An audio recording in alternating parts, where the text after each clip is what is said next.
श्री गणेशाय नमः।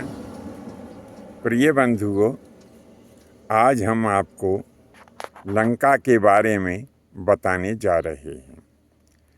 हमने राम कथा सुनी है, पढ़ी है और आगे भी हम राम कथा सुनेंगे भी और पढ़ेंगे भी। तो राम कथा में ऐसा वर्णन आता है कि त्रेता युग में समुद्र के बीच में एक लंका नाम का राज्य उस समय हुआ करता था। उस समय त्रेता युग में उस लंका नाम के राज्य का जो राजा था वह दशानन, दशग्रीव अथवा लंकाधिपति रावण के नाम से जाना गया था। ऐसा ही वर्णन राम कथाओं में प्राप्त होता है। अब वर्णन ऐसा भी आता है कि जहाँ से भारत का स्थल समाप्त होता है और समुद्र प्रारंभ हो जाता है, वह स्थान है धनुषकोटि।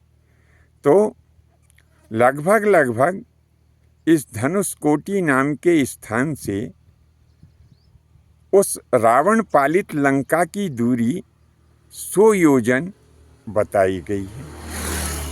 अब वर्तमान में तो योजन में दूरी नहीं नापी जाती, वर्तमान में तो किलोमीटर चलता है।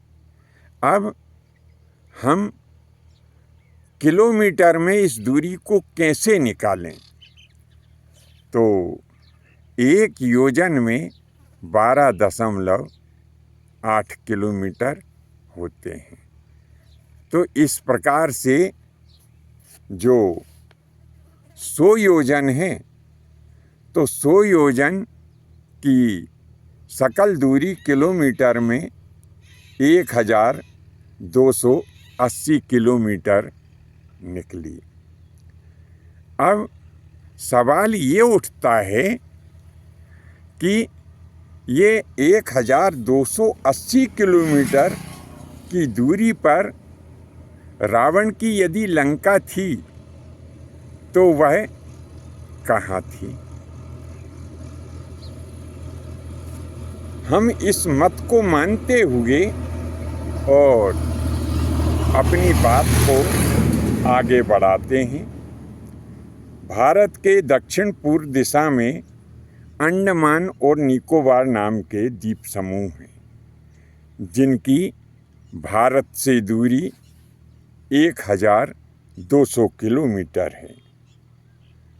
तो हमारा ऐसा मानना है कि अंडमान और निकोबार द्वीप के आसपास ही कहीं त्रेता युग की वह रावण पालित लंका रही होगी। अब यह तर्क हम इसलिए दे रहे हैं कि जिस प्रकार से द्वापर युग में भगवान श्री कृष्ण की जो द्वारकापुरी नाम की नगरी थी, वह भगवान श्री कृष्ण के गोलोक गमन के पश्चात समुद्र में समाहित हो गई थी। ठीक इसी प्रकार से जब त्रेता युग में भगवान श्री रामचंद्र जी ने रावण का वध कर दिया, भगवान श्री रामचंद्र जी के हाथों रावण वीर गति को प्राप्त हुआ, तब क्या हुआ कि भगवान श्री रामचंद्र जी महाराज ने लंकापुरी का राज्य विभीषण को दे दिया था। कुछ समय तक विभीषण ने लंकापुरी का विधिवत राज्य किया और इसके पश्चात वे उस राज्य का त्याग करके हिमालय में तपस्या करने के लिए चले गए। वर्णन ऐसा प्राप्त होता है कि महाराज विभीषण के लंकापुरी का जब उन्होंने त्याग किया और वो तपस्या करने के लिए वहाँ से हिमालय पर्वत में चले गए, इसके कुछ समय पश्चात उनके द्वारा पालित वह लंकापुरी जो थी वह समुद्र में समाहित हो गई। अब कुछ विद्वान वर्तमान श्रीलंका को रावण पालित लंका कहते हैं कि जो कि पूर्णतः जो है सही नहीं है। यह सही इसलिए नहीं है कि जैसे हमने पहले आपको दूरी बताई कि भारतवर्ष से रावण पालित उस लंका की दूरी 1280 किलोमीटर रही है, लेकिन वर्तमान लंका तो जो है भारत से मात्र 24 या 25 किलोमीटर की दूरी पर ही है। इससे यह सिद्ध होता है कि यह रावण की राजधानी नहीं थी। हो सकता है कि वर्तमान में जो श्रीलंका है वह रावण के राज्य का हिस्सा रही हो, क्योंकि रावण का राज्य कई समुद्री टापुओं में फैला हुआ था, जिनमें मालदीव और श्रीलंका, अंडमान निकोबार और भी अन्य दूसरे जो समुद्री टापू हैं, इनमें त्रेता युग में रावण का राज्य फैला हुआ हो सकता है।